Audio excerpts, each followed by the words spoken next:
All right, episode 174. Real estate agents, you need to stop these avoidant behaviors right now. It's been so long. Yes, it has. Let's go.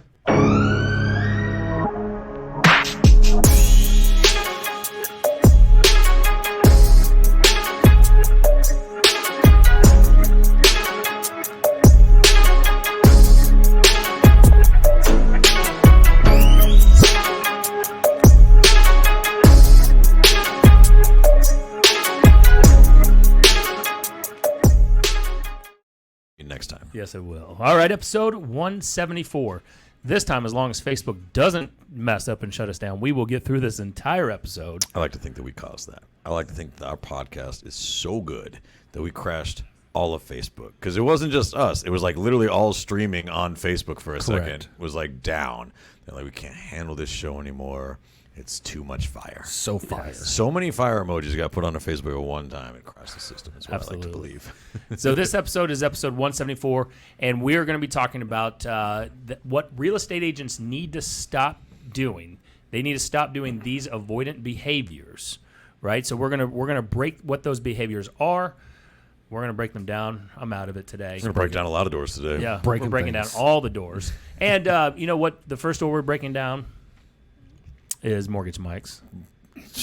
Absolutely, we are. If you Yeah. want the best loan terms in the entire universe, break down Mortgage Mike's door. Because he's got all the money there. There you go. That's how you're going to get the Mortgage Mike stamp of approval. That's how you're going to get the money to get lent out to you so you can go buy that house. Right, so go to mortgagemikeoftexas.com and just kick his door in, tell him that you want that Mortgage Mike stamp of approval. Kick it down. Hey, if somebody breaks down your door, make sure you check out Theron Smith over at armadillo.1/tour for that hard shell protection. Theron, you're always watching. If somebody, does the home warranty cover a kicked-in front door? Yeah, I might have just made false statements about No, what a home just warranty throw it in the covers. chat. Let's get the combo I going. would love to I don't see think that. you should call him for that. Have you guys ever had a kicked-in front door cover? Yeah, what would that be? Like, don't think it's you're replacing a door frame? I mean, Yeah. maybe, is that the extra coverage? I think if it's Does the like, home warranty company go and sue Jeff for being a dick and kicking in the door? That's the real question. I Like, will who's tell- ultimately responsible? I'm going to for tell this? you right now, my brother back in the day kicked his own door in. That's not surprising. Because he I got barely locked do. out. He got locked out, and it was late at night. Maybe they Ubered home, and he didn't know where his keys were. And he kicked the door in, broke the door jamb off. yeah. That's actually more impressive that just he was capable of doing that. Yeah. I mean, he definitely Yeah. was. Like, Bro, Yeah. absolutely. I love that. That was just the mentality is I'm not even trying to credit card this thing. That was just your brother. So I'm just going to kick this Kicked thing that door straight in, down. and then he replaced it with some beautiful, this wrought iron door fixture. It's like thing. one of the It new was- door. Yeah, it was. He was firewalling himself. Yes. He was like, I can't kick in steel. Yeah, exactly. And if he had Armadillo home warranty, he probably would just call Theron and they would have replaced it for him. 100%. So armadillo.1/tour. Let me tell you TORE. about the very first vendor I ever met in real estate. Ooh. So, and it has to do with doors, and probably what would have helped AG get in the house would have been a locksmith. I met this guy named Bert. And he was a key guy, and Donald Wright, if you watch this, you were the one who recommended him to me. Yeah. And he shows up in a van like you would expect he had to make. He makes keys on site, right? Like he's a very look, I'm just gonna be super honest with you. Very kind guy, very slovenly fellow though. Like not really concerned about the day-to-day ops of showers and clothes and like exercise and stuff. Like, and the shirts did not fit. But he was very, very happy gentleman. And I will tell you that I have never had anybody open a van door that I have needed to back away from so quickly because of the aroma that came out of it in my entire life. And I'll tell you, this was the first legit vendor I ever met in real estate was this key guy named Bert, and he was fragrant. How many clients did you refer to him?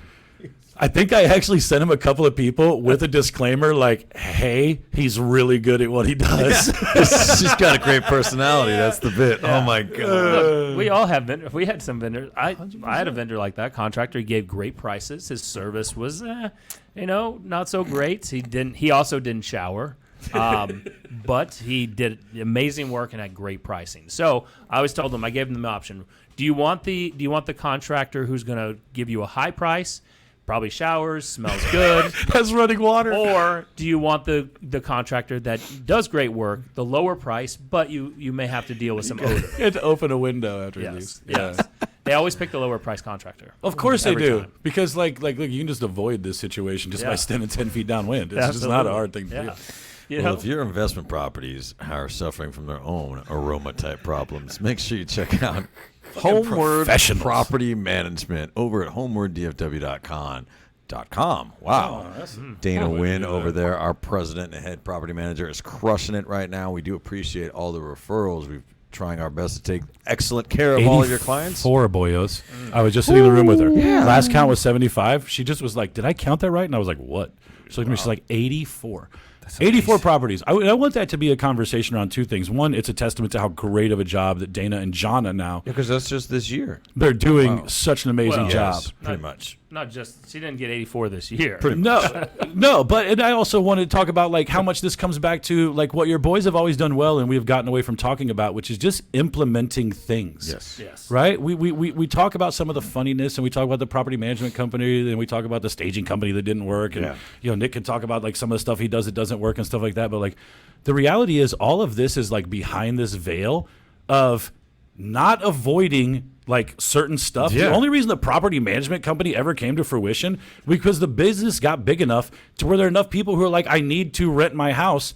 And we were like, oh, okay, well, let's figure out a way to help you with that as well. Yeah. Right? But that doesn't happen without like diving into your business and doing the stuff that you need to do. I think where you're trying to like really like get a hard through there. segue this shit. No, this is perfect. We suffer from very little avoidant behavior. And I think that one of the things that we've done well and just accepted it is like we don't really let our lack of expertise stop us from trying stuff. If we're not good at it, we're pretty good at just taking it on the chin. And if it works, then hell yeah, let's pour gasoline on it. Let's get better at it. But like we've never let the like I don't know how to do that yet, and I'm not great at it yet, stop us from taking action. It's also gotten us some pretty big L's we've had to take. And so what? We were just on our Project U-Call, which is a coaching program that I've been a part of for a few years, and Kem, who Adam Hergenrother runs Livian, right? Very, very successful in lots of different types of entrepreneurship. Kem and he, what I didn't realize was he told me he and Kem went to high school, and one of the funniest things about it is what Kem said was he's like A students work for C students in the sense that like Adam's risk tolerance, because he's more of a wild gun and going to be able to take risks, is much higher than Kem's. And Kem also says there's deals he may miss out on because he doesn't shoot from the hip and may overanalyze stuff. Sure. Now, I can see how I think I listened to you guys talking about something that you're working on before this, where you're trying really hard to figure out numbers and make all the numbers work. And then there's people who just go buy a whole strip of land and just kind of figure it's going to work out, right? Like you can take L's both ways. Yes. Right? Like you could take an L by being too aggressive, and you can take an L by just overanalyzing what you're doing too. Yeah, and that just leads to analysis paralysis. Like I don't know if there's any way to like tactically put this out there. I think that one of the things that all 3 of us has done really well is like you've got to be willing to fail forward and then find the balance between failing forward and like obliterating yourself with reckless risk taking, right? Like if you've never bought commercial real estate before, you probably don't need to put an LOI out on a $350 million Class A property, right? You know, go big or go home. Find your space here, right? 10X, baby. Yeah, that also means don't try to not ever do anything because you don't know everything just yet. Like manageable risk that if this goes completely sideways, you can still wake up the next day and feed yourself and like have a positive attitude, right? This happens though because I find myself doing this even when you guys are talking about some of the deals you're doing or on this call I was on today, right? Like the conversation candidly was a little bit too high level for what I had the ability to even partake in right now. So I found myself, instead of listening, learning, trying to take things away, even if it was just tiny bits of knowledge, almost completely tuning out to the point where like, and I didn't notice I was doing it until I had missed a really cool part of the conversation. And I think this is where avoidant behaviors kind of actually become dangerous because there's so many things that we just think, hey, that conversation's not for me, so it's not worth learning about now. And I was putting myself to a detriment because part of understanding this investing is being able to speak the language. Yeah. I'm hearing people speak this high level language around me all the time, but I'm not tuning into it because I feel like it's not for me. That's the scariest avoidant behavior. I was gonna say it's when you start getting like the call that you're referring that Brian and I were on. Brian and I were texting back and forth. We're on this call, and we're like, "Do you understand what this guy's saying?" I'm like, I was like, "I'm no, 50-50. I don't know." Not really. Like, and this dude's using terms like that I've never heard of. And immediately I go, this is what I do from an avoidant. I just go into, like you said, shutdown mode. And then I'm like, this is not going to work. It's just easier to give up. Yes. Right? Like I just want to go back to this comfort place that I already know. And if you kind of think about it, when you start bumping up to a ceiling and you want to get to that next level, that next level is an unknown, and you've got to like there's a learning aspect, there's an uncomfortable aspect, and then there's a really scary aspect. Yeah. And normally you go to the scary side and you're like, all right, screw that, I'm out. Yeah. Because like you think you're going to go bankrupt. You think that you're going to lose all your money. You think that you're going to lose your career. Yeah. And everyone's going to hate you. Yes. Right? Right? And so you go into this fear-based mindset and it's almost it can almost have you spiral into like a mini depression just from that aspect. Well, you just talk yourself out of like everything, right? You know, that call is a great example, and that like how I think everybody should try to approach things like one, like you're not gonna grow into whatever you want to do without the inevitable idea that like you feel like you want to like pull back from it. It's always going to be uncomfortable. Otherwise, you're going to only do things that you're comfortable with the rest of your life. The trick is to not bite off more than you can chew.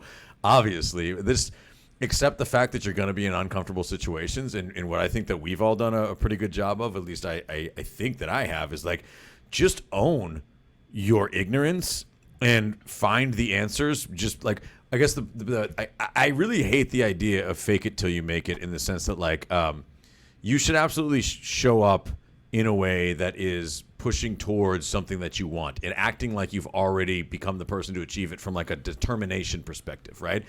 Fake it till you make it doesn't work when you're an actual fraud who is convincing people that you know more than you do. I think I do a pretty good job in my world. I almost said it on the call that we were just on, where they're like asking like if this makes sense. Like they were talking, so I didn't chime in, but I was going to do what I normally do and be like, no, I don't understand what the hell you're saying at all. You have convinced me from this call that you know what you're talking about. So if you could send me an email, like I'm a 5-year-old, I trust that you're an expert. But this project that Nick and I are working on, I'm the greenest person in this project, but I've never tried to make anybody feel throughout this process like I know more than what I'm talking about. I've just partnered with people who do, and I own that. And like, that's also how I learned when I first got involved, even with Nick Good, right? Like, I don't think I ever tried to make him feel like I was doing bigger shit than I was. And our other partner on this project, we got involved in this because I made it very aware to him that I wanted to be involved in projects like this, and I didn't even know where to start. I just asked him to jump on a Zoom call, and I was like, could you talk to me about what you do? Because I really find it interesting. I want to do it too. And right now, I've been successful at what I do, but I don't know how the fuck you do what you do. So can you tell me about it? Like, bro, I went to Luke's school yesterday, and you know how, and he's in second grade. So you know how in elementary school they have all these things hanging on the wall, right? Like all these sayings and letters and stuff. And I'm looking over at this, like the side of this file cabinet, and there's this, like there's just a laminated teacher thing, right? And it's breaking down their grades percentage wise of what it means, 90 to 99, whatever, and right. And this is the exact same thing that we're talking about right now. So it said 90 to 100, it means you have a great grasp of concepts and you're doing good. 80, it means like you're doing really good, but there's some stuff that you can work on. 70 to 79 means you kind of have some stuff, but you need to ask questions. Anything below 79 is you don't get it, and we need to work on a lot of stuff. And dude, I'm sitting there looking at this in a second grader's classroom and being like, they're literally teaching 8-year-olds to, like, if you are average at something, which is a C thing, like 70 to 79, just ask for help. Just say I don't know how to do this very well. And then you turn 44 and you're like, no, dog, I got it. Everything. And it's so crazy because the way I've always viewed this, and as life has went on and I've had different opportunities to see different levels of success, I have just pictured this as this like little weird elevator that comes up through a hole in each floor. It's not a big box elevator with a ton of people on it. It's just your ass in like a Tom Hanks money pit style hole that you got stuck in a rug in, and you're just coming up from floor to floor. But this elevator moves super slow, and there are lots of things in the room that block your vision when you first pop floor to floor. So the second you go to the second floor, it's just your head.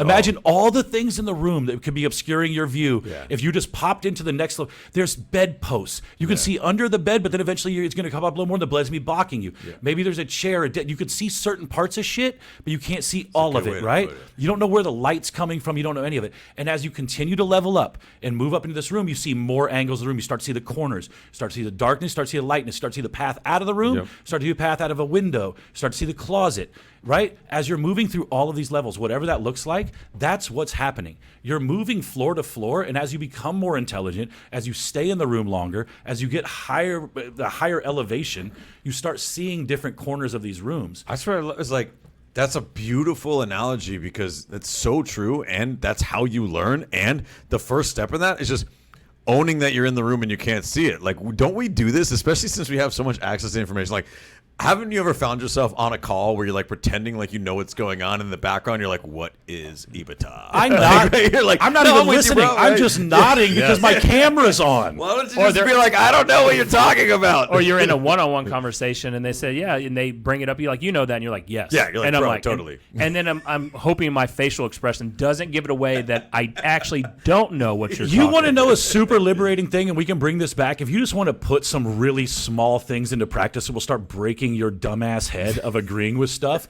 Try this. When somebody says, "Hey, do you know Jeff Smith?" and you normally go, especially in real estate, we do this all the time. "Hey, you know Bill Bathke, right?"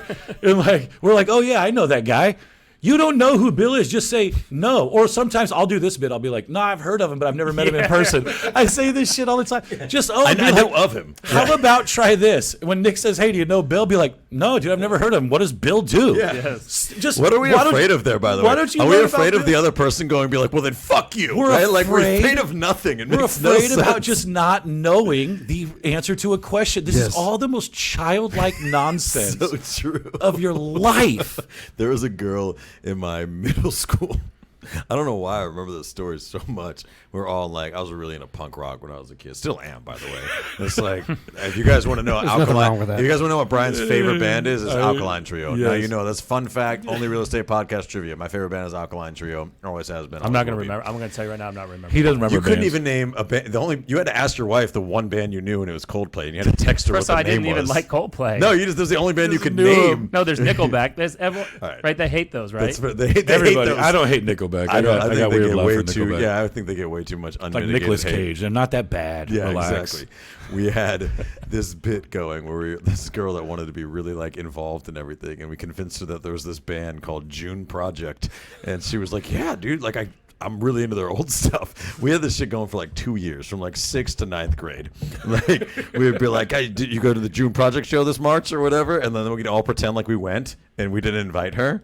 And then she'd be like crushed. We were mean kids. I'm so sorry. that is But awful. She never gave up the bit that she knew who this fake band was. So now here's what happened. and the internet was still around back then. I just proved the point that things can happen to you as a child if you grew up around Brian that would make you just agree with shit I wasn't as an spearheading this adult. effort. I was playing along. I hope And you call her and I apologize. didn't say we shouldn't stop doing it either. So I will own that. Yeah.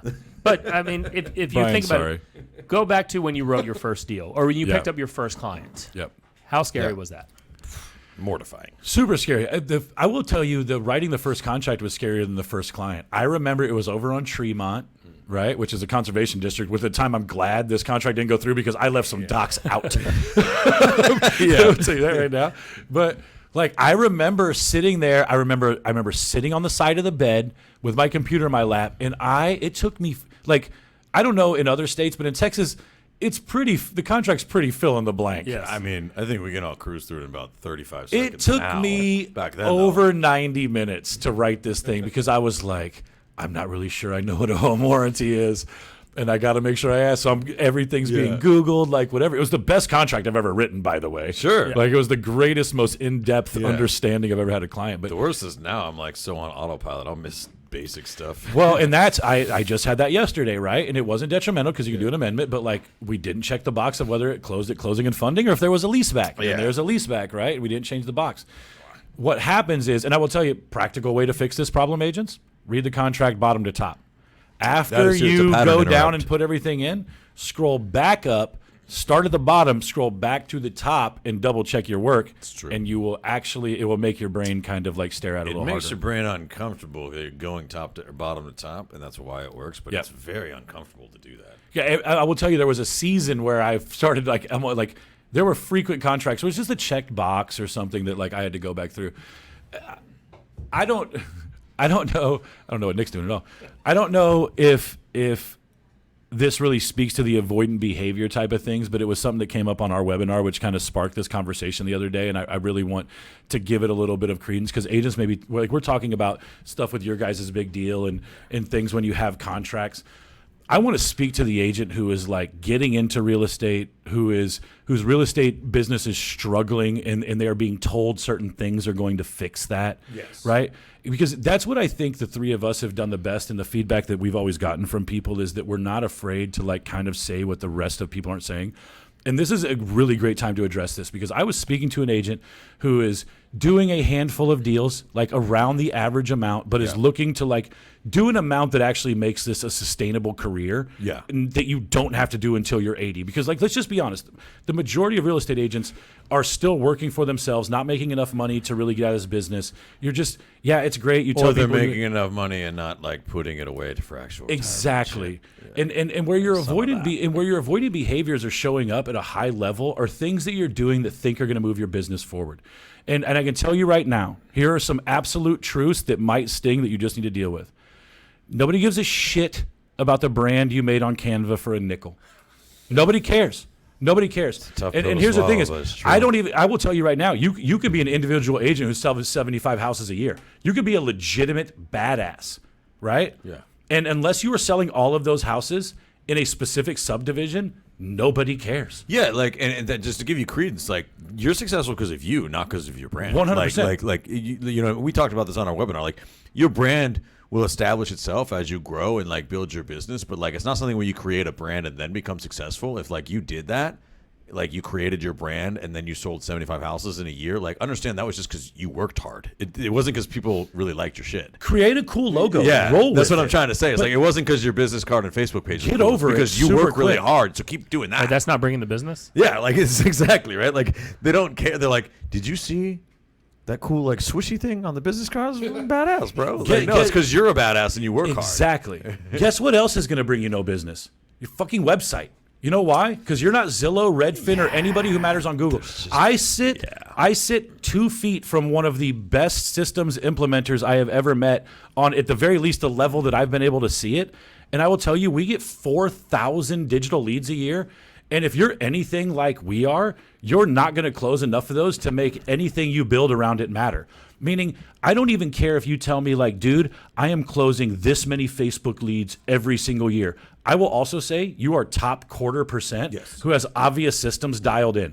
Most of you are not going to go build a website or run an ad that just has business fall in your lap. It's not going to happen. Yeah, like, right? Don't think too much about this stuff. Get a good basic website with IDX and then go work your butt off. Like, we spend a lot of time on like, are the pictures right? And like, but understand, like, I said this the other day, like, if you think the Pacific Ocean is big, the internet is 50,000 times bigger. Like, you're just blending into a big ocean. Get something that's functional and works properly. And if that example isn't speaking to you, just think about the thing that you're doing in your business that is like brand or internet presence or whatever, like in that persuasion, and just do it and then move on and lead generate. Like, we do a ton of digital marketing. Over the years, I've actually outsourced almost all of it because once I've learned how to do it, I realized that I was only incrementally better than other people. And so I kind of just have them do it now for the most part. And our website, it looks like a website. And I could spend a million years making it better. It would still look like a website. And guess who doesn't know how much time you spent on it?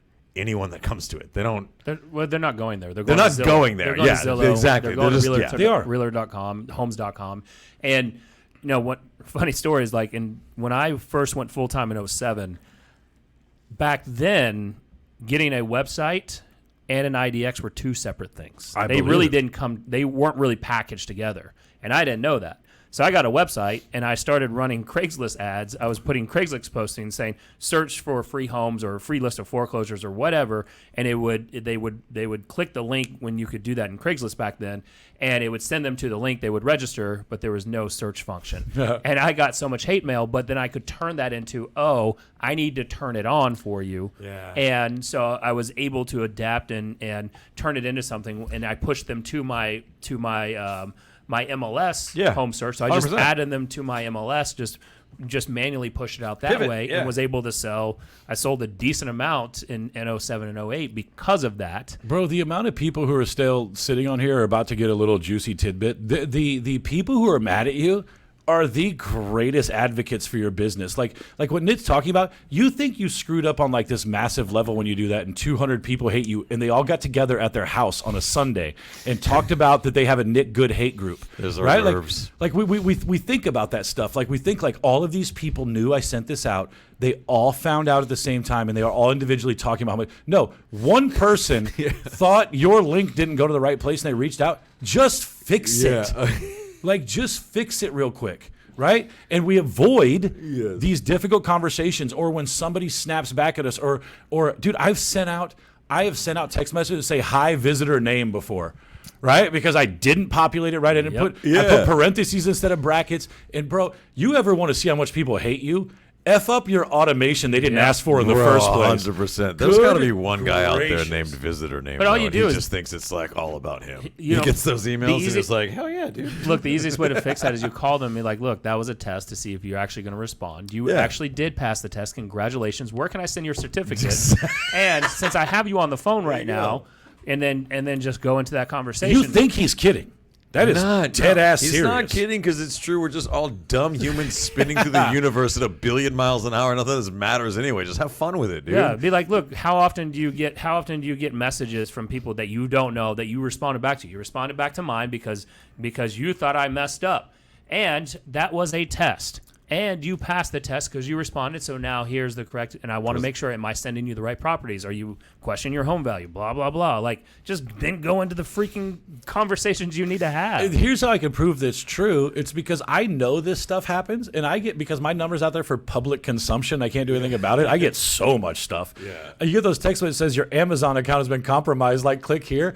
I know it's spam. I don't click on the link. I don't click on it. I respond back, nice try. Not going to get me. Even though that is going to the same bullshit, like whatever automation that any goon sends. Yeah, there's not a guy on the other side that's like taking it personally. Yeah, because you know why? Because I send out automation and people send stuff back, and this is something I have to train agents on. It's like, hey, don't respond to people. It's fun. I get it. It's fun to respond to people when they send you hot takes back. Such a time but suck, you but it's gotta so fun. leave it alone. One, they didn't ask you to call, so you might actually be getting yourself in trouble by going on and on with them. We talk about this. But more importantly, like, you're just not going to get anywhere from a business standpoint, because they're going to go and absolutely paste you on the internet if they are wild enough. So, and sometimes they are. Oh, dude. Like the person that is actively sending you crappy responses wants you to respond so they can go nuclear. A lot of times. I have a one-star review on Matt Kelderman on Google. So if you want to go and leave me a review, Matt Kelderman on Google, just search for me. And it's a guy who's literally like, Matt Kelderman and Livian are so disrespectful, they called me when I didn't ask them to. I'm like, for all the stuff in real estate that I have done that could have earned me a bad review. Yeah, right. This person didn't even call me and say, take me off your list. They just, like, one time I sent them something, they're like, screw this guy. And it was also just that one person out of how many people who probably didn't like it. That is so, like... It's like your third avoidant behavior. You think people care, and they don't care that much, I promise. Do you know how little they care? Like, I've actually done this thought experiment. So we have a massive database. We've been doing this for a long time. Nick does as well. It's thousands and thousands upon thousands of people. So when we send, like, a mass email out, just listed or whatever, all the people that have opted into our business over the years, probably goes to 80,000 people right now. So stupid. I usually get like 3 or 4 people that will email back and they'll go, not interested, unsubscribe me. And I won't, not because I'm a jerk, but because we have unsubscribe buttons on the email. And so I'm not going to do your job for you. Just go click on subscribe. It's no problem. Hundreds of people do it a week and whatever. I've never gotten that email twice from the same person, though. They don't remember saying that the first time, and then next week another email goes out, and they don't lose their mind and start sending me emojis and paste me on the internet. They probably figure out to hit the unsubscribe button themselves. But I'm just saying, like, people don't care and they don't remember. And the thing that this goes back to the tactical thing, just because this is where your call reluctance comes from. This is where your over-analyzing and analysis paralysis comes from. This is where you trying to be perfect before you get started comes from. It's all this big thing around, I'm afraid of how people will react. At the end of the day, all we do is talk into other humans' head holes, like you said yesterday, and then type on computers. And everything that's stopping us from doing that is like our own insecurity around how other people are going to react. If you know you're a good person and you're doing good in the world, you got to stop worrying so much about looking dumb or failing or like all that stuff. Just keep doing the work. Don't let all those things create avoidant behavior. I heard Joanna say something today, and it's one of these beautiful things that when you kind of reach like the level that she's at, you get to do this 3-part like life where you get to hang out with people that you do the same life with and learn from them. You get to learn from people higher than you, and you get to train people under you, right? So I got in like a 30-minute time span, I got to watch her being trained on our Project U-Call and ask really beautiful questions around some like investment stuff, and then literally get off that call and start immediately training somebody who was kind of looking to be where she was at. And one of the coolest things that she was talking about outside of consistency was she was just sitting there and trying to explain to this person how like without the ability to ask really good questions and push through things, she would not be where she was at.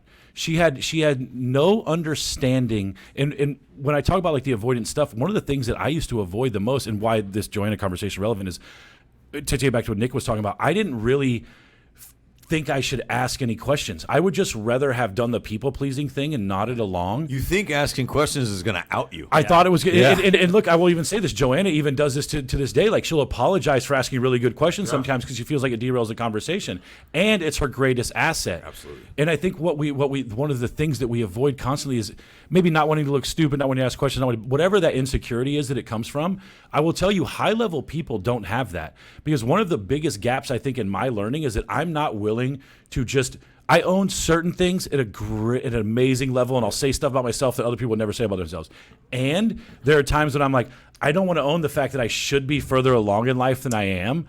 And I feel like I'm not. So to ask this question would expose me in a way that allows other people to know I'm not where I want to be. And now I'm a fraud. But are we ever where we truly want to be? That's a good point, dude. You just hit that's the great you just kind of open my No. mind. Maybe is that why really young people that have like no sales background, but also like have no fear, do so well in real estate? I really think that's true. Like, I never thought about that. Like, the farther along you get, the less likely you are to ask questions because you feel like the people are going to go, he doesn't know that yet, right? Which is crazy because I'm going to tell you right now, the people that have the answers don't give a fuck how old you are. I'll just tell you, they just want to help you. The older you get, the more you tighten up. Just as a human, from your mindset, from your fear standpoint, like it is really hard the more you know about the world and the pitfalls of the world and the things that could go wrong. And then you have kids and you start worrying about their asses falling into some stuff that you somehow didn't trip through. It becomes really hard sometimes just to get up and be like, hey, everything's going to work out.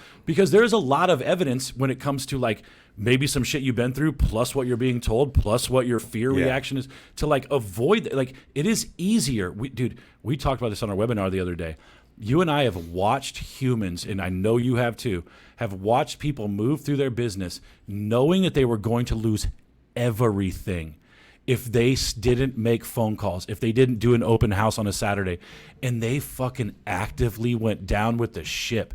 Some of them went down reluctantly. Others went down as freaking martyrs. And this is the thing, man. People will absolutely die on a cross they don't need to die on solely because they are too afraid to address the fact that what they want is on the other side of this tiny little mindset change. None of it matters. That's the mindset change, by the way. None of this matters. You know what that is? And you're so right. Like, you know what that is when you're talking about that tiny little thing, right? It's the reason that, like, the people that I know that I really aspire to be like in some way, shape, or form, like the people that I ask questions of, you know what it is? It's at every single level. It's why you're always kind of let down by the question that you ask to the person that you aspire to be like when you don't get the answer that's like, that's the secret? Yeah. You know what I mean? The reason that you're kind of let down by that is because that person really can't articulate what they did to get to where you want to go, because it was probably this little thing of like, I'm just going to either ask this question, do this thing anyway when I'm scared, not get cynical about whatever, not be insecure, and then just take like the action, and then they do that consistently, and then you look around and people are like, how'd you get to where you were? And you look back at your own story and you're like, I don't really know. I probably shouldn't even be here. Yeah, honestly. it wasn't like, no, I fucking bought this product and boom, it wasn't like that. And so it's very hard to articulate because it's usually like one little thing moment after moment of like, I'm just going to do the thing and get comfortable being not the best or not the expert or whatever. And then you look back and you're like, I don't really, after a while, you don't realize that you don't realize you're doing that. You're just acting. But I think, look, there's two things to it, right? So one, if you're asking someone a question about how they got or built the lifestyle or built the business that they have that you're hoping to aspire to, and you're kind of let down, one is because you're like, man, the secret sauce isn't there, and the might secret have told you some shit you didn't want to hear too. Yes, right, and really that secret sauce is that they were willing to go that extra step, even when they didn't want to, or even when things weren't going that well and they were hurting financially. How many times have you heard people, or they at times sacrifice their family time and put it all in their business? I know several successful people who now have amazing relationships with their families, but at the time they went all in. And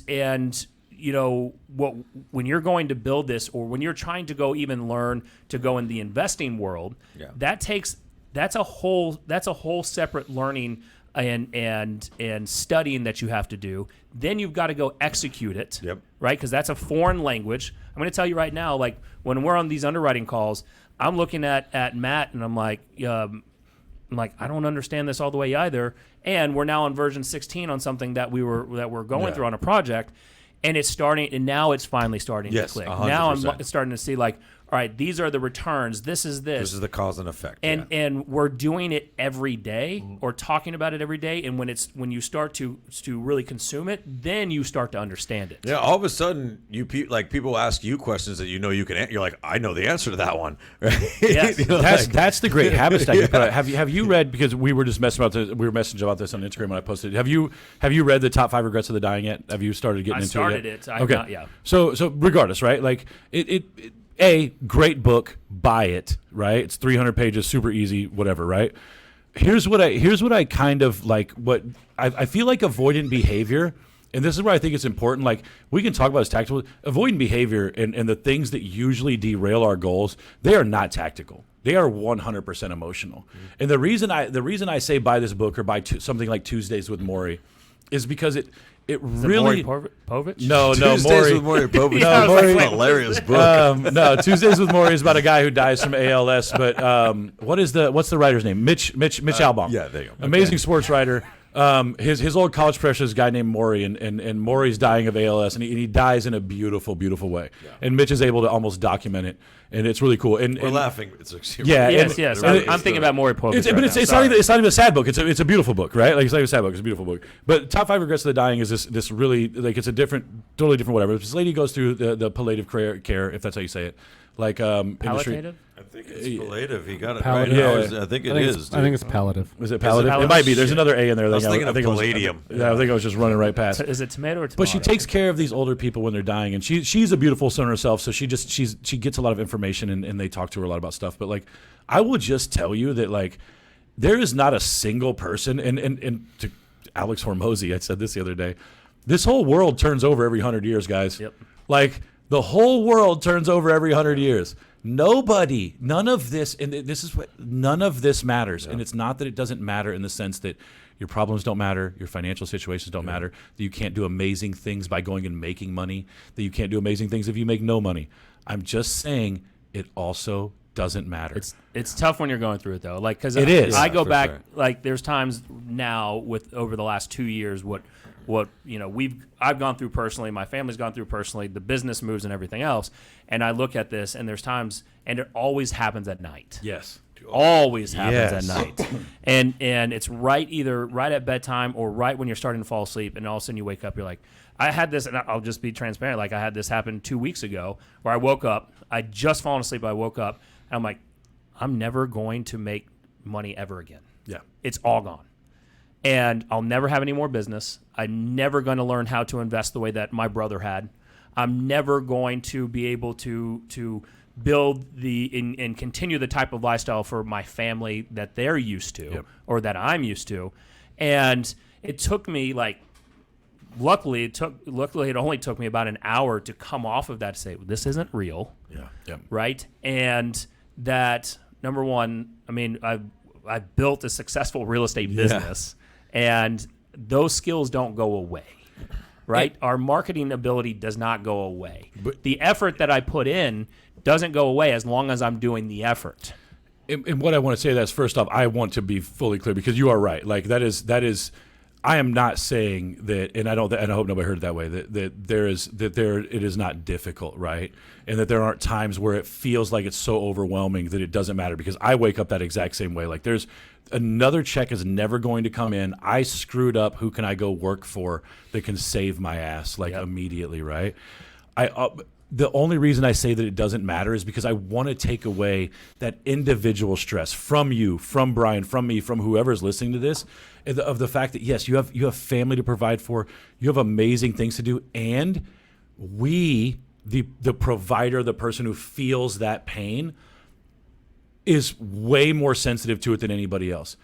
Our kids, your kids, right, like could be so happy with us with so much less, right? And we get so caught up sometimes in thinking that our ability to make more money than we made last year somehow defines our level of success, and it just doesn't. Go make all the money in the world, and I promise the more you become detached from it, it will just find you. I said this on our webinar the other day, and I believe this wholeheartedly. If you are rough financially right now, go give money to somebody who needs it more than you. Yeah. This is not buying a coffee for somebody in the Starbucks line. They are fine. They went to Starbucks. And I would even challenge you to, and this is not, and I will also say, not anything against it, but this is not a church thing either, right? This is a specific person, right? Go find somebody who needs money way more than you, especially if you're broke right now, and see how green your hand turns. See if you don't have somebody come through. And this is not prosperity gospel. I'm just saying, don't see if you don't get a phone call. A referral comes through. Maybe a buyer lead is actually ready to buy now instead of 6 months from now. Somebody actually wants to speak to a lender. This will show up in a way that seems like it's just a part of your business. But if you're struggling right now, go give a little bit of something to somebody who needs it more and see what happens, because I bet it fucking works. It works. And what you also see is, like, you know, especially if you are feeling that way right now, like from a financial perspective, you'll see that you still figure it out. You don't actually usually end up going broke. But talking about going back to exactly what you're saying, like, this is, you know, kind of to take it down the habit route for just a second. Like, one, you're 100% right, both of you. That really never goes away. It's so funny that we all have the same experience, right? Like, you can talk to Lady Force, Heather Good, and Victoria Kelderman, and they'll all tell you, like, no, my husband's a psychopath. He thinks we're going broke every day. He's a weird person. He doesn't understand, like, what success is, even Victoria though and I have a doomsday on our calendar. Dude, just if we don't make any more money, this is when shit will get super real. This is when we're done, right? Exactly. I mean, I will not, the same way that Nick doesn't share certain things, I won't share either about my. You could, if you know Lady Force personally, she would probably share with you that what it is like to live with Brian Force and his ups and downs, a lot of stuff. So understand that never goes away. But I think that one, take solace in that, because I think that's why it's so important to build your habits and just take consistent action, even in spite of your fears and your discomfort and all the things that help you grow. Because what I think that we've done maybe at a high enough level to find some success is, like, that never goes away, but it doesn't create avoidance in the sense that, like, I have that same shit all the time, right? Lady knows this, you both know this, everyone in this room knows this. I feel like the biggest fraud on earth, and I'm just convinced that tomorrow is the last day all the time. And then I don't have anything to do the next day because I spent so many years building habits of, like, it's probably good, right? Let's try this again today. Yeah, right? Like, what else would I do? Like, yeah, last night was fucking terrifying. I was up till 4 a.m. thinking about all the ways the apocalypse is going to happen in my world. But I still have the 9 a.m. power up. I don't fucking have anything else to do, right? Yeah. So if you detach your habits from the outcome a little bit, you really kind of leave yourself no choice but to do the work. And I know that we talk about mindset and habits so much, but, like, that's like a real world example of, like, building habits over time is, like, you just detach it from all your fears and insecurities, and you're like, I've been doing this for so long, I'm still scared, but I don't have anything else to do today except go to work like I always have. And by the way, we sold a shitload of real estate last year. This is amazing, right? Like, even though I was scared, right? But an avoidant behavior would be sticking your head in the sand. It would be letting all that shit that keeps you up at night, hoping that this goes away. And then what does it do? Those fears that you have at night, those panic and anxiety, shame cycle, baby. It becomes real, Yes. and you're like, I knew it. I knew I wasn't going to make this. Yes. And now you fall into this cycle of it versus like there's my face printed out all over the office that I think Clinton made it, that says prospecting solves everything. Yeah. And realistically in your real estate business, prospecting is being proactive, and that's taking control. And when you start to have these kind of fears or panic attacks or anxiety attacks, realistically, the reason why you're feeling that way, and why even I'm feeling this way, is like there's times when your business feels out of control, and maybe there's multitude of forces that you're feeling out of control on, and your brain can't handle that. Yeah. Yep. Right? Most people want to feel in control. They don't want to feel like they're just spiraling. And so, the fastest way to get to kind of level head, get back on level ground is doing your calls, even when you don't want to, like Brian said. Like, what else? Look, shit can get a lot worse. So what else are you going to do? You're just going to let it happen, or you're going to make calls? It's the same as you've never left the gym unhappy that you went. You know what I mean? Like, you've always talked yourself out of it, but then you've never unless you get really hurt at the gym. Yeah, unless like, you I knew fucking I hurt shouldn't have gone. Right. Yeah. But you've never left and been like, nope, I knew I should have slept in. That blew. No, you're like, I'm glad I went. Yeah, You know every single time. I think one of the things too that like here is the reality of it also, right? We can talk about, and I love to be the feel good guy and like bring the emotion and energy into this conversation, and like stop acting like you deserve anything more than you're getting when you leave work at noon. Like, this is the reality of your avoidant behavior too, is you can't jam from work at noon. The reality is, if you, almost all of us, worked some sort of job that required us to work 40 hours a week that we didn't like because we dove into this entrepreneurial endeavor. And then somehow we get to this and we're like, 9 to 5 is a little obscene. I didn't get into real estate to keep working all 8 hours of these days. I got in for time freedom. Like, to what? not work that much. And here's the awesome thing. I was on a panel on a call with Chris Wise, who's on our team. She had 27 million last year. The majority of it came from a Facebook group.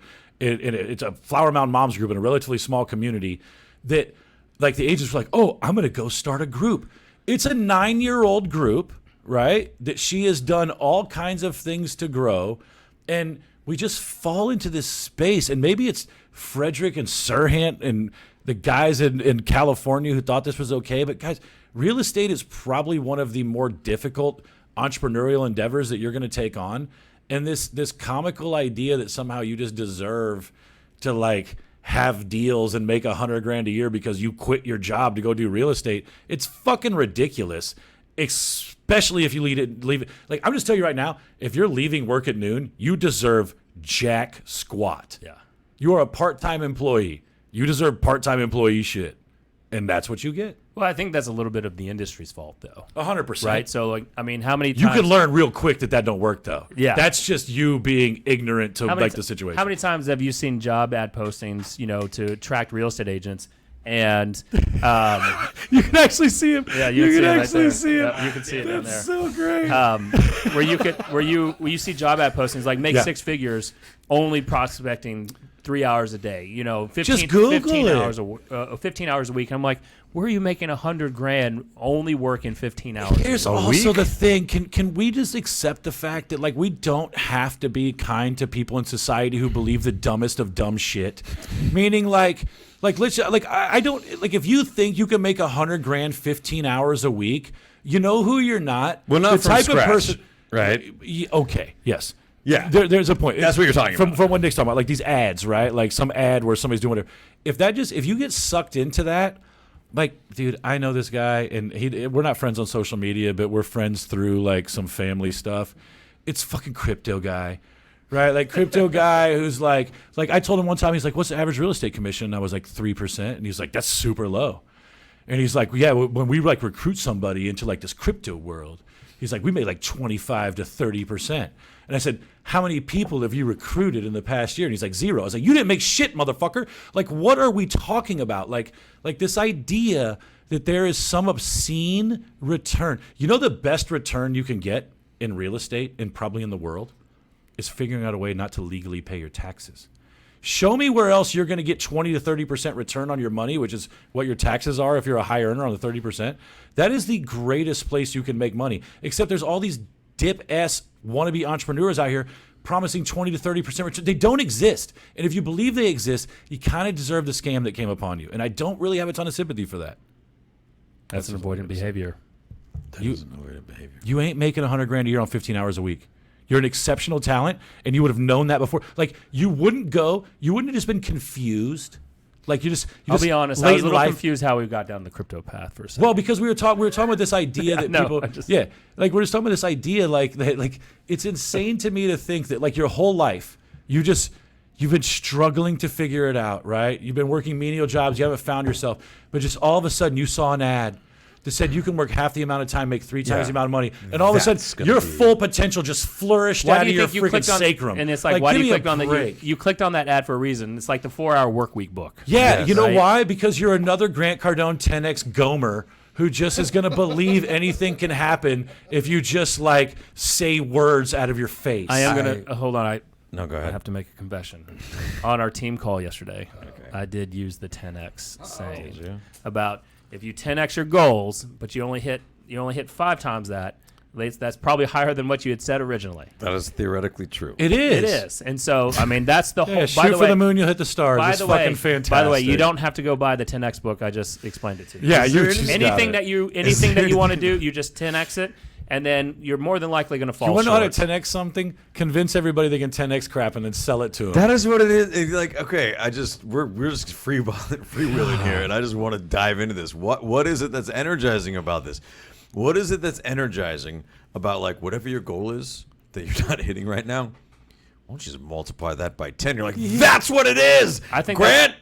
It wasn't big enough for me to get up and do it. If it's a perfect divide between a guy like Tony Robbins who says you should not keep coming to my stuff, you should eventually phase out of this and implement it. That's where if you're a Tony Robbins hater, he really does have that attitude. He will tell you to stop coming to his shit if you're not going to take action. If you're a Tony Robbins hater, you're just an asshole. Yeah. Like I would just like what are you going to hate on Tony Robbins for? You just make people walk over fire? Okay. They don't like giants. They don't do that anymore. That was the wrong call, but it also worked really good. They still do that. Yeah, they still do that. That was not the wrong call.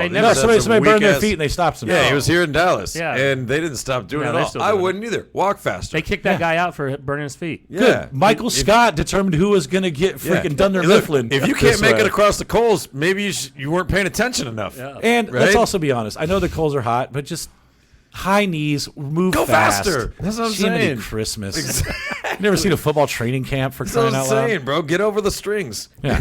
Ridiculous. But that is like, what is wrong with the seminar? That's not the 10X seminar. It's the show up and do exactly what you need to do to hit the goal that you set seminar. That seems one, that's wordy. And two, that just seems like that wouldn't catch fire. No, because people are like, I'm not doing this, but if you give me 10 times more work. Look, I'm going to tell you right now, it's a genius book because how much has he been able to leverage that? How much marketing money? How many books has he sold? How many clients has he got? Denying the guy is I have no hate for Grant Cardone. I'm going to start a 20X book. I have no 6 minutes. I was at lunch with Jesse and I saw an ad from Xfinity that said 10K and I was like, what happened to 6 through 9K? Like I thought 5K was causing bats to make coronavirus and we just went to 10K. Like we are fucked, bro. It's just we just 2X'd our K or our 10G or whatever it was. I keep calling it 10K. Just it's 10G. Yeah. 10G. Xfinity's got 10G, so you guys are screwed. Yeah. Are you allowed to just jump forward 5Gs? All right. Yeah. I mean, are we just exponentially growing our G's so quickly now that like? And here's what I'll also say: why is it still hard for me to get a connection places? My Sprint phone from 1998 in Ames, Iowa, got me as much internet Every as time my Matt phone talks gets about his now. childhood, he does not say he's from Iowa. He says he's from Ames, Iowa, which I just love. You know If what you've I Been was been to, like, and I love all my Marstown peeps. So you've been to Marstown, you know why I If you've dodged been to that Iowa, bullet. this is the part of Iowa. You know what? From the middle and get the Episode fuck out. 5074, we're still going to have 65-year-old Matt talking about back in 1998 when he had his flip phone or Nokia. It was my favorite thing in my world, dude. Yeah. All right, here we go then. Instead of a question today, I'm just going to throw this out there. I gotta hear this. Yes. All right. Predictions for Chat GPT in the next 5 years and all of its Oh, iterations. geez, Government 5 shuts it years. Ooh, that's super hard take. Can you? I was gonna put a dollar amount on what they were I gonna mean, charge they're about you to do. ban TikTok. I mean, But that's not shutting it Wouldn't that down, be a meaning it terrible doesn't thing, though? exist. I think they'll. I think there's going to be some Can we heavy close regulations. like China behind does this, right? Like, and we can do this. Like, we own our United States internet, right? Yes. Like meaning like the who's- networks, the what? Yes. We own the internet of the United States. people. We the people, right? The tax-paying citizens who make all the decisions, right? Yeah, that's who owns it. No, because other countries just are like, you don't get this information, right? Like, we can just turn things off. Yeah, like right now, if you try to log on to a Here's the- Ukrainian website, it will not work. Here's the real question: where does it cut off? What do you mean? Like if am I standing on the beach in Florida and I just can't get TikTok, but if I go get on a boat and go 1 mile in the water, oh, can like I get you can TikTok? it back? You know what yeah, I mean? probably. You Like know if what you I mean? fly to Like- France, maybe you Like, can get what's it. the Yeah. border of the ability to Yeah. shut down our ability to That see is a true. I website? don't what know is where the your boundaries are. TikTokability? I've never Yeah. known where the Border. boundaries are. I think TikTok. Here's what's crazy about this. It's trash. With Chat GPT and then now Chat 4, which is coming up. Yep. We were all so worried about TikTok and China collecting our information, which is actually a legitimate concern. And I also think that's taken a super backseat now all of a sudden. Within 3 months, Yeah. I think we have way bigger problems with Chat GPT. We have way bigger solutions to things with Chat GPT. I would say traditionally, do we tend to use things more for good or more for evil is the question. how dumber do we get as society? Because I'm going to tell you that people are putting this in and they're taking it as straight facts. And That's been happening for a decade. I We understand were already that. this I understand dumb. that, but now this spits it out so much faster.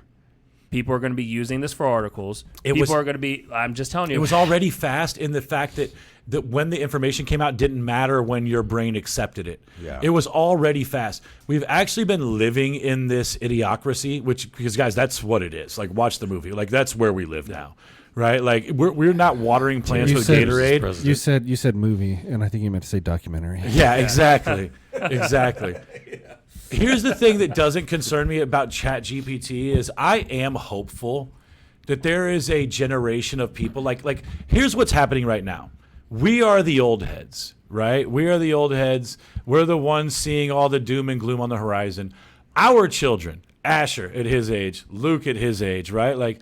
They're going to have a radar for bullshit. Because I want to be super honest with you. I don't think the young people are being fooled by this, guys. No, I Asher's think this gonna is fly home from Mars in the 8th grade, pop off his space helmet, and call you lame. That's what I'm saying. It's this is not like the young people. It is shockingly the informed and intelligent people who are making active decisions to believe a specific thing without looking at anything else. Right? Dude, I'm not gonna get into balloons and get into halftime Super Bowl performances. That's a different That's actually show. not where I was even taking that. But I at all. will take this balloons because are just balloons. Balloons but and halftime Super Bowl performance and what you believe around that, dude, those are just hot button issues of the day. Nick sent me a reel the other day from 1980 of a news source that had to have been from Bum F South somewhere. probably from Ames, Iowa. They're probably no, their accents were a little further south than that.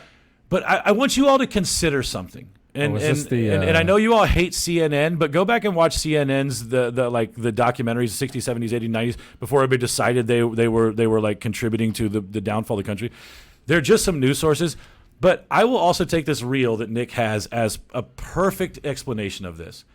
In the early 80s was when we first decided drinking and driving was bad.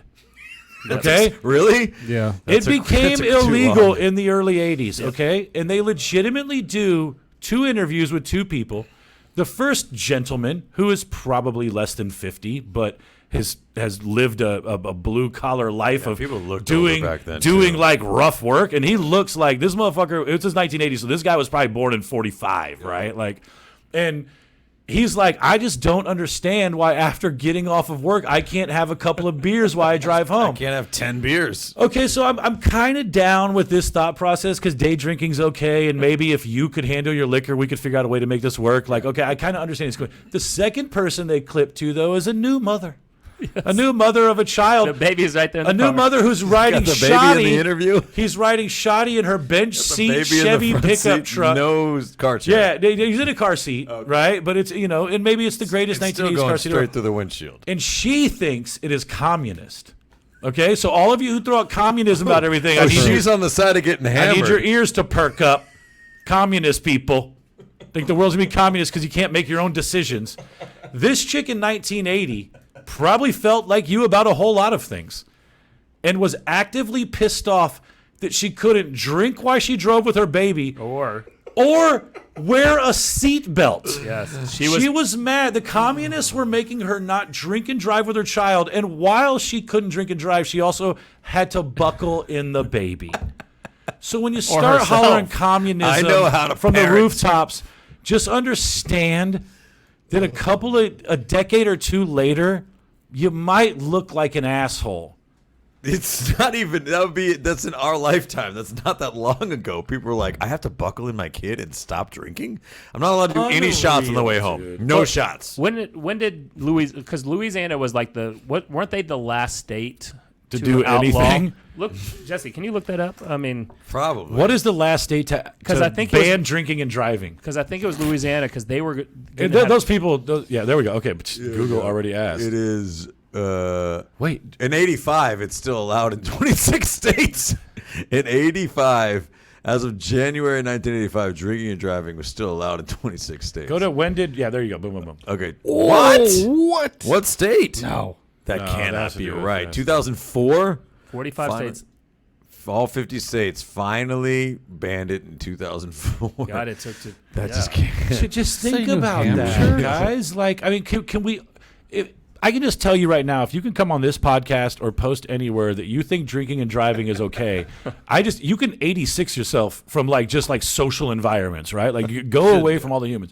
So if we can all agree that even in 2004 we were still dealing with this issue, can we just acknowledge that maybe there's stuff that you haven't figured out that might just be kind of universally bad? Oh, I mean, there's a bananas amount of things that I think I already have the awareness that we're going to look back on and think we're really silly. We're already doing it in our lifetime, right? There's been a lot of, progression is a hot button word, but there's been a lot of progress, I think, in humanity and society, even in our lifetime. There's stuff that we actively look back on and we're like, that was silly. We thought that, right? Where I want to take the Chat GPT thing is not the drinking and driving. It's just human beings act in patterns. For example, like the business cycle or economic cycle is human made. It's because we get exuberant and then we get cynical and then we get exuberant and then we get cynical. I believe as Chat GPT refines and finds efficiencies and automations in the business world, one, yes, it will remove people it does not need anymore organically. Two, we don't actually need to have economic cycles. With we do murder it robots. Yes, with murder robots. We do it because we are humans and we're flawed. When we have something, we want more of it. When we have too much of something and we think it's lame, we want none of it. ChatGPT may essentially automate society from an economic standpoint at some point, and it won't need all of us to do that. I don't know how to put that into like real hard, tangible thing. That is something to think about. We have a lot of things that we just accept as reality because we're humans. ChatGPT and everything after it might make us less human. It also won't need everybody. Here's how I can prove it's true. Brian liked punk rock music. Green Day got super popular. Punk rock music became lame. And here we are. So Thanks for watching the show today. Make sure if you're watching this on Facebook, you head over to our group, the only real estate group worth being a part of, so you can watch the extended conversation. If you're watching this on YouTube, make sure to like, subscribe, and hit that notification bell. And if you listen on the Apple Podcast, leave us a review. We'd really like it. So just do it. Do it. Do that over there. Go to this one. Then go to that one. Thanks.